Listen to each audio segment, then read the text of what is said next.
ঢাকা-18 আসনে এনসিপি মনোনীত প্রার্থী আরিফুল ইসলাম এর নির্বাচনী প্রচারণার অংশ হিসেবে মোল্লারটেক এলাকায় উঠান বৈঠক হচ্ছে। সেখানে আছে আমাদের সহকর্মী শেখর আজাদ। আমরা সরাসরি যুক্ত হচ্ছি সেখানে।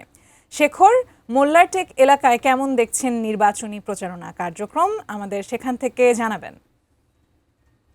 নির্বাচনী প্রচারণা কিন্তু শেষ 7 দিন চলছে, যেহেতু 12 তারিখে নির্বাচন এবং 48 ঘন্টা আগেই নির্বাচনী প্রচারণা কিন্তু শেষ করার কথা বলা হয়েছে।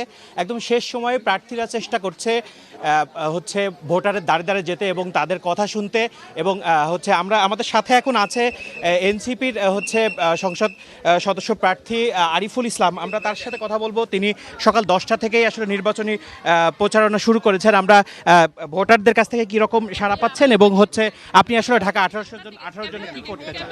হ্যাঁ, প্রথমত হচ্ছে যে আমরা প্রায় সকাল থেকেই নামি। আমাদের অফিসিয়ালি এখানে কাজ আমরা যদি 10টায় শুরু করলেও আমাদের ভোর ফজর থেকে আমাদের এখানের যারা সাংগঠনিকভাবে আছেন তারা কিন্তু সেই জায়গাটিতে কাজ করেন এবং আমরা ব্যাপক সাড়া পাচ্ছি। আপনি যদি এখানেও দেখেন মিছিলটিতে ছোট শিশু থেকে শুরু করে নারী এবং বৃদ্ধ প্রত্যেকে কিন্তু আমাদের সাথে রেসপন্স করছে, এবং কারণ মানুষ গত 54 বছর ধরে তাদের অধিকার থেকে বঞ্চিত হয়েছে। যারাই ক্ষমতায় আসছে নাগরিকের অধিকার কিন্তু প্রতিষ্ঠিত হয় না, মানবিক মর্যাদা প্রতিষ্ঠা হয়নি। ফলে মানুষ পরিবর্তনের জন্য, নতুন বাংলাদেশের জন্য মুখিয়ে আসছে। সেই জায়গাগুলো কিন্তু আমাদেরকে বলছে, এবং আমরা আশা করি 12 তারিখ এটি শান্তিপূর্ণ নির্বাচনের মাধ্যমে গণভোটে হ্যাঁ জয়যুক্ত এবং ঢাকা 18 আসনের সাপটাকুলের ইনশাল্লাহ বিজয় হবে।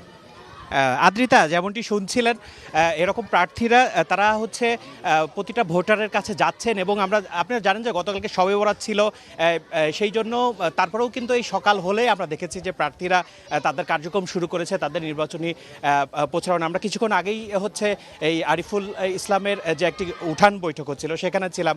সেখানে প্রচুর পরিমাণ যেই ভোটার তারা অংশগ্রহণ করেছেন এবং তারা তাদের কথা